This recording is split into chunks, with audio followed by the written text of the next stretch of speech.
Born and bred in Bryn Athyn, our next speaker is missing audience participation and a show of hands.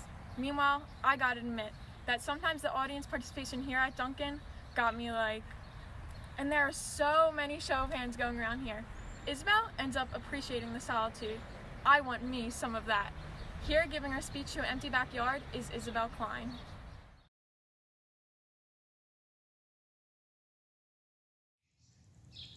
So, to start off, can I get a show of hands? Oh, right.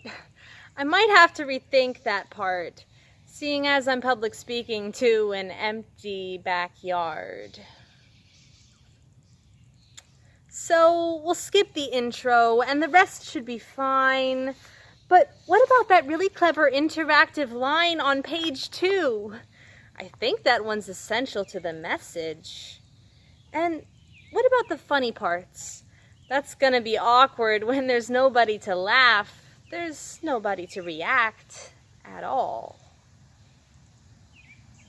I don't know. Maybe I don't want to give my speech to an empty backyard after all. Most of my life these days lacks audience participation.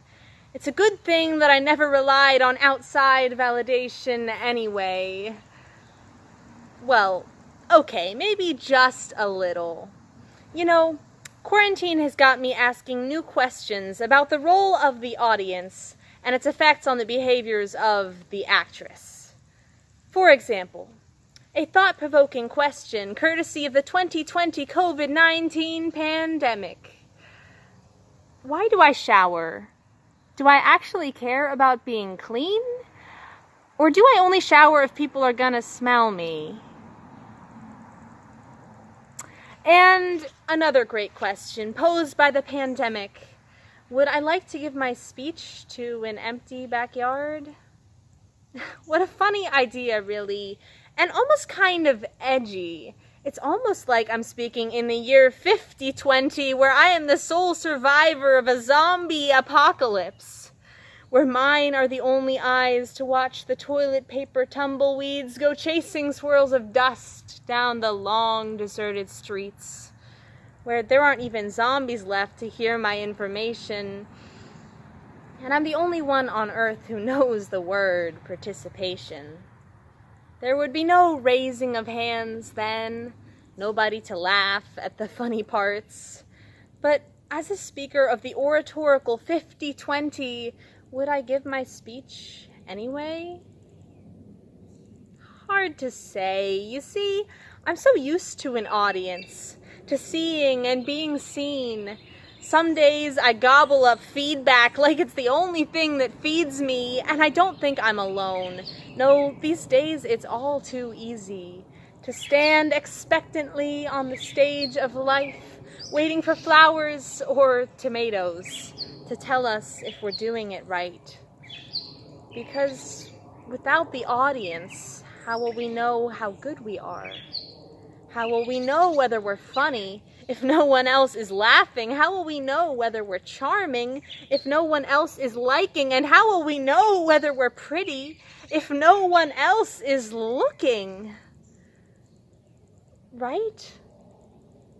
So we adjust our speakers until feedback is all we can hear.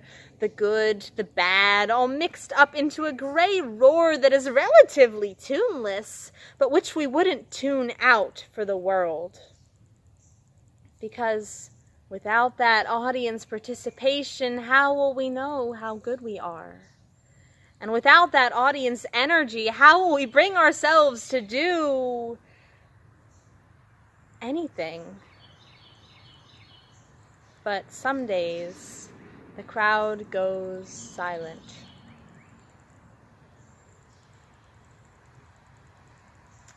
Some days, especially these days, we find ourselves alone.